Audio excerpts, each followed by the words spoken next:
Hello, everybody. It's great to be back. Glad you want me back, or whatever. My family didn't want me. Why should you? No, it's great. It's great to be back, and it's great to see all of you. And I'd like to thank Tim and Raymond for taking my duties over the past week while I was away. A quick announcement. As you know, we're starting to gear up for VBS. It's going to be a busy month. Tomorrow, if you're able, tomorrow at 1 o'clock in the afternoon, if you're able to come down here, if you're interested in the decoration aspect of it, we're going to look at the rooms and start pegging rooms and start brainstorming where people are going to go. So if you're able to come up tomorrow afternoon at 1 o'clock, we'll be doing that. How do you feel? How do you view your relationship with God?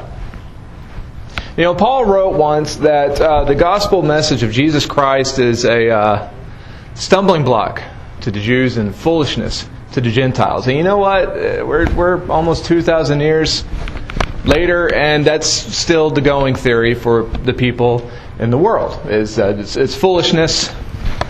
Doesn't matter. Stumbling block. Friendships break up over the gospel message of Christ. You know, stuff happens. You know, to the world at large, it's a message of foolishness. That's them. How do we view it? How do the followers of Jesus Christ view the relationship that we're able to have with Jesus Christ, with God the Father, and the Holy Spirit? How do we view it? Because the interesting aspect of relationship is, however we view a relationship, that's how the relationship is. If we view a relationship as a burden, the relationship will be a burden. If we view a relationship as joy, the relationship can be joyous. How do we view our relationship with God? Have we given it much thought, or do we just take it for granted? Well, of course, I value it. It's God. Why wouldn't I appreciate it? Well, how do we view following His commands? Do we view that as a burden?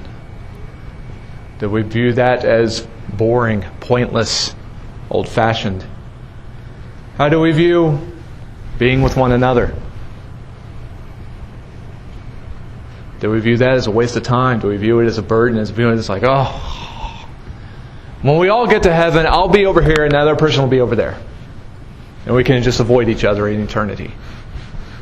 How do we view it? Today we're going to talk about how we should view it. And what we're going to do is we're going to look at how David described it. David, the songwriter, felt so strongly about trying to describe how he felt about following God and being in a relationship with God that he wrote Psalm 119. Psalm 119, for you trivia lovers out there, Psalm 119 is the biggest chapter in the Bible. It's bigger or longer than 14 other books of the Bible.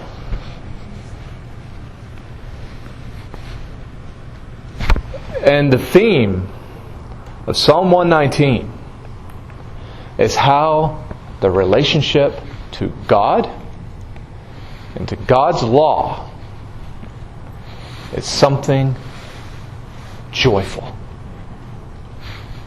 loving, and worth it. The law. And you think about the time David lived in. We're talking about sacrificial law, Old Testament law. David loved it. So that doesn't apply to us. The thought still does. Because it wasn't about the sacrificing of the animals that what brought these thoughts to David. Just like today, it's not about the the aspects of our service or our exercises in worship that we do together. That's not the heart of it. The heart of it is we have the ability to have a relationship with God the Father, the Creator of the universe, the Creator of life, the Provider of all things, the Maker of perfection. We, us, you and me, are able to have a relationship with God. How do we feel about that?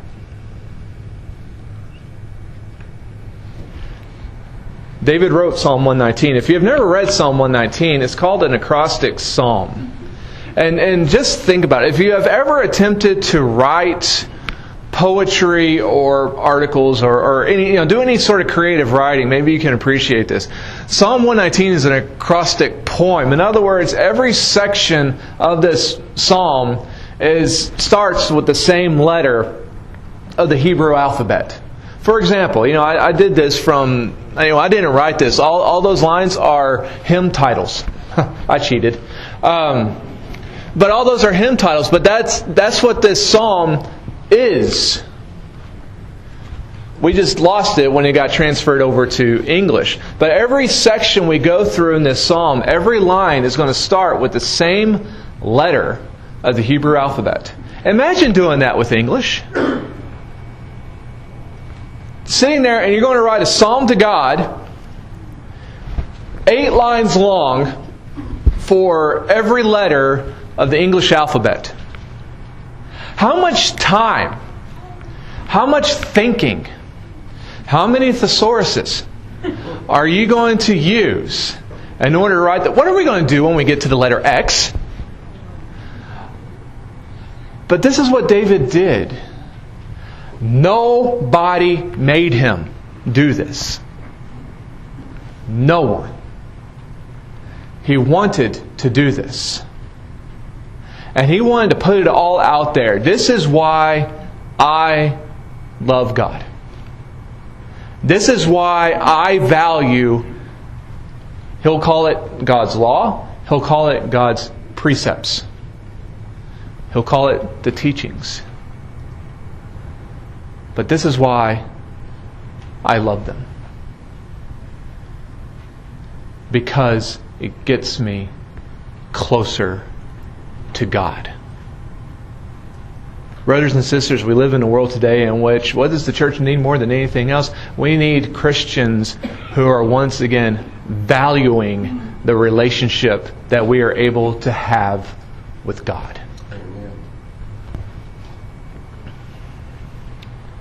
This is what we need. Listen to what David had to say about it. Psalm 119. Blessed are they whose ways are blameless, who walk according to the law of the Lord. Blessed are they who keep His statutes and seek Him with all their heart. They do nothing wrong. They walk in His ways. You have laid down precepts that are to be fully obeyed. Oh, that my ways were steadfast in obeying your decrees.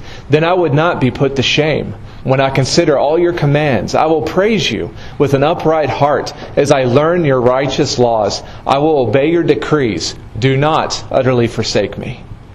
How can a young man keep his way pure? By living according to your word. I seek you with all my heart. Do not let me stray from your commands. I have hidden your word in my heart, that I might not sin against you. Praise be to you, O Lord. Teach me your decrees. With my lips I recount all the laws that come from your mouth. I rejoice in following your statutes as one rejoices in great riches. I meditate on your precepts and consider your ways. I delight in your decrees. I will not neglect your word. Do good to your servant, and I will live. I will obey your word. Open my eyes that I may see wonderful things in your law. I am a stranger on earth. Do not hide your commands from me. My soul is consumed with longing for your laws at all times. You rebuke the arrogant who are cursed and who stray from your commands. Remove from me scorn and contempt, for I keep your statutes. Though rulers sit together and slander me, your servant will meditate on your decrees. Your statutes are my delight. They are my counselors. I am laid low in the dust. Preserve my life according to your word. I recounted my ways, and you answered me. Teach me your decrees. Let me understand the teaching of your precepts. Then I will meditate on your wonders. My soul is weary with sorrow. Strengthen me according to your word. Keep me from deceitful ways. Be gracious to me through your law. I have chosen the way of truth. I have set my heart on your laws. I hold fast to your statutes, O Lord. Do not let me be put to shame. I run in the path of your commands, for you have set my heart free. Teach me, O Lord, to follow your decrees. Then I will keep them to the end. Give me understanding, and I will keep your law and obey it with all my heart. Direct me in the path of your commands, for there I find delight. Turn my heart toward your statutes and not toward selfish gain. Turn my eyes away from worthless things. Preserve my life according to your word. Fulfill your promise to your servant, so that you may be feared. Take away the disgrace I dread, for your laws are good. How I long for your precepts. Preserve my life in your righteousness. May your unfailing love come to me, O Lord, your salvation according to your promise. Then I will answer the one who taunts me, for I trust in your word. Do not snatch the word of truth from my mouth, for I have put my hope in your laws. I will always obey your law forever and ever. I will walk about in freedom, for I have sought out your precepts. I will speak of your statutes before kings and will not be put to shame, for I delight in your commands because I love them. I'll lift up my hands to your commands, which I love, and I meditate on your decrees. Remember your word to your servant, for you have given me hope. My comfort in my suffering is this: your promise preserves my life. The arrogant mock me without restraint, but I do not turn from your law. I remember your ancient laws, O Lord, and I find comfort in them. Indignation grips me because of the wicked who have forsaken your law. Your decrees are the theme of my song wherever I lodge. In the night I remember your name, O Lord, and I will keep your law. This has been my practice. I obey your precepts. You are my portion, O Lord. I have promised to obey your words. I have sought your face with all my heart. Be gracious to me according to your promise. I have considered my ways and have turned my steps to your statutes. I will hasten and not delay to obey your commands. Though the wicked bind me with ropes, I will not forget your law. At midnight I rise to give you thanks for your righteous laws. I am a friend to all who fear you, to all who follow your precepts. The earth is filled with your love, O Lord. Teach me your decrees. Do good to your servant according to your word, O Lord. Teach me knowledge and good judgment, for I believe in your commands. Before I was afflicted, I went astray, but now I obey your word. You are good, and what you do is good. Teach me your decrees. Though the arrogant have smeared me with lies, I keep your precepts with all my heart. Their hearts are callous and unfeeling, but I delight in your law. It is good for me to be afflicted, so that I might learn your decrees. The law from your mouth is more precious to me than thousands of pieces of silver and gold. Your hands made me and formed me. Give me understanding to learn your commands. May those who fear you rejoice when they see me. For I have put my hope in your word. I know, O Lord, that your laws are righteous, and in faithfulness you have afflicted me. May your unfailing love be my comfort, according to your promise to your servant. Let your compassion come to me, that I may live, for your law is my delight. May the arrogant be put to shame for wronging me without cause, but I will meditate on your precepts. May those who fear you turn to me, those who understand your statutes. May my heart be blameless towards your decrees, that I may not be put to shame. My soul faints with longing for your salvation, but I have put my hope in your word. My eyes fail, looking for your promise. I say, when will you comfort me? Though I am like a wineskin in the smoke, I do not forget your decrees. How long must your servant wait? When will you punish my persecutors? The arrogant dig pitfalls for me, contrary to your law. All your commands are trustworthy. Help me, for men persecute me without cause. They almost wiped me from the earth, but I have not forsaken your precepts. Preserve my life according to your love, and I will obey the statutes of your mouth. Your word, O Lord, is eternal. It stands firm in the heavens. Your faithfulness continues through all generations. You establish the earth and it endures. Your laws endure to this day, for all things serve you. If your law had not been my delight, I would have perished in my affliction. I will never forget your precepts, for by them you have preserved my life. Save me, for I am yours. I have sought out your precepts. The wicked are waiting to destroy me, but I will ponder your statutes. To all perfection I see a limit, but your commands are boundless. Oh, how I love your law. I meditate on it all day long. Your commands make me wiser than my enemies, for they are ever with me. I have more insight than all my teachers, for I meditate on your statutes. I have more understanding than the elders, for I obey your precepts. I have kept my feet from every evil path, so that I might obey your word.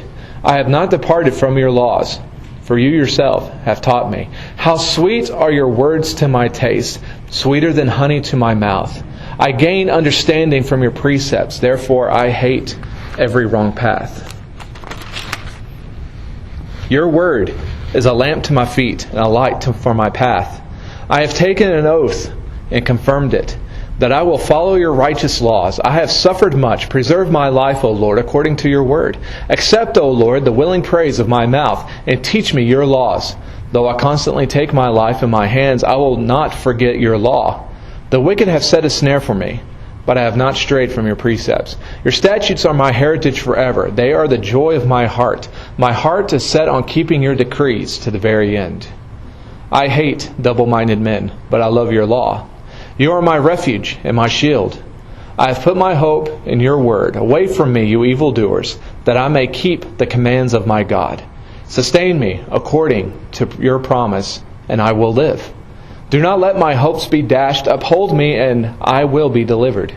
I will always have regard for your decrees. You reject all who stray from your decrees, for their deceitfulness is in vain. All the wicked of the earth you discard like dross. Therefore I love your statutes. My flesh trembles in fear of you. I stand in awe of your laws. I have done what is righteous and just. Do not leave me to my oppressors. Ensure your servant's well-being. Let not the arrogant oppress me. My eyes fail looking for your salvation, looking for your righteous promise. Deal with your servant according to your love, and teach me your decrees. I am your servant. Give me discernment, that I may understand your statutes. It is time for you to act, O Lord. Your law is being broken, because I love your commands more than gold, more than pure gold, and because I consider all your precepts right. I hate every wrong path. Your statutes are wonderful, therefore I obey them. The unfolding of your words gives light. It gives understanding to the simple. I open my mouth and pant, longing for your commands. Turn to me and have mercy on me, as you always do to those who love your name. Direct my footsteps according to your word. Let no sin rule over me. Redeem me from the oppression of men, that I may obey your precepts. Make your face shine upon your servant, and teach me your decrees. Streams of tears flow from my eyes, for your law is not obeyed. Righteous are you, O Lord, and your laws are right. The statutes you have laid down are righteous. They are fully trustworthy. My zeal wears me out, for my enemies ignore your words. Your promises have been thoroughly tested, and your servant loves them. Though I am lowly and despised, I do not forget your precepts. Your righteousness is everlasting, and your law is true. Trouble and distress have come upon me, but your commands are my delight. Your statutes are forever right. Give me understanding, that I may live. I call with all my heart. Answer me, O Lord, and I will obey your decrees. I'll call out to you, save me, and I will keep your statutes. I rise before dawn and cry for help. I have put my hope in your word. My eyes stay open through the watches of the night, that I may meditate on your promises. Hear my voice in accordance with your love. Preserve my life, O Lord, according to your laws. Those who devise wicked schemes are near, but they are far from your law. Yet you are near, O Lord, and all your commands are true. Long ago I learned from your statutes that you established them to last forever. Look upon my suffering and deliver me, for I have not forgotten your law. Defend my cause and redeem me. Preserve my life according to your promise. Salvation is far from the wicked, for they do not seek out your decrees. Your compassion is great, O Lord. Preserve my life according to your laws. Many are the foes who persecute me, but I have not turned from your statutes. I look on the faithless with loathing, for they do not obey your word. See how I love your precepts. Preserve my life, O Lord, according to your love. All your words are true. All your righteous laws are eternal. Rulers persecute me without cause, but my heart trembles at your word. I rejoice in your promise like one who finds great spoil. I hate and abhor falsehood, but I love your law. 7 times a day I praise you for your righteous laws. Great peace have they who love your law, and nothing can make them stumble. I wait for your salvation, O Lord, and I follow your commands. I obey your statutes, for I love them greatly. I obey your precepts and your statutes, for all my ways are known to you. May my cry come before you, O Lord. Give me understanding according to your word. May my supplication come before you. Deliver me according to your promise. May my lips overflow with praise, for you teach me your decrees. May my tongue sing of your word, for all your commands are righteous. May your hand be ready to help me, for I have chosen your precepts. I long for your salvation, O Lord, and your law is my delight. Let me live that I may praise you, and may your laws sustain me. I have strayed like a lost sheep. Seek your servant, for I have not forgotten your commands. This was written by David. And if you're familiar with the story of David, you know that he was not a perfect man. Neither are we. But still, there is a hope that we can rejoice in the relationship that we have with God. Do we look at our relationship with God like David did here?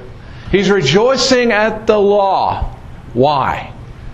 Because the law came from God. And it gives life.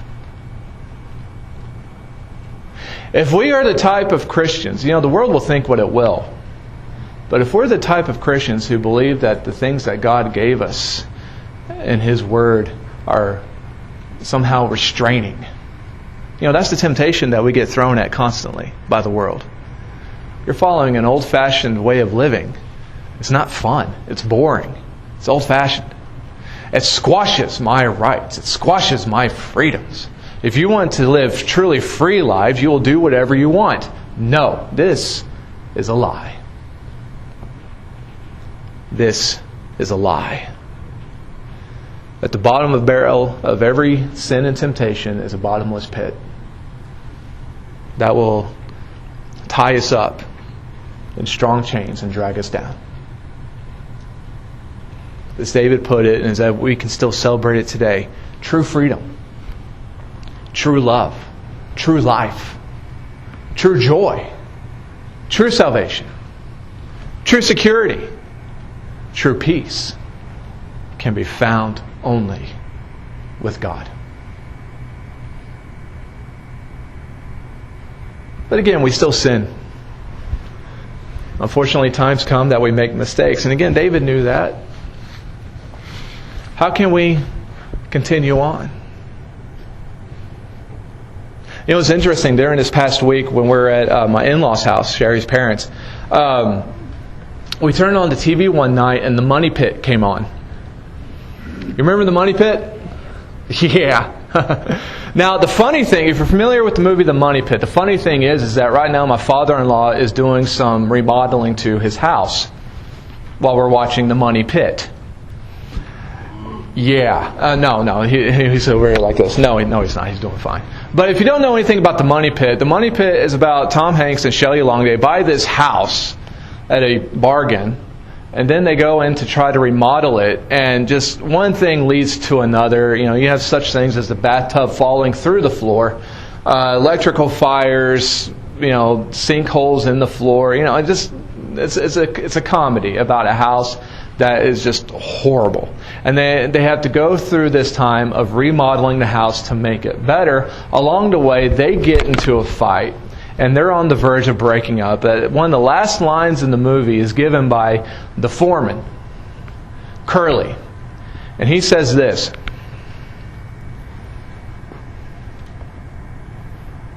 He says, talking about the house, that's where that no comes in. He says, "No, this wasn't an easy one, but the foundation was good. I'll say that.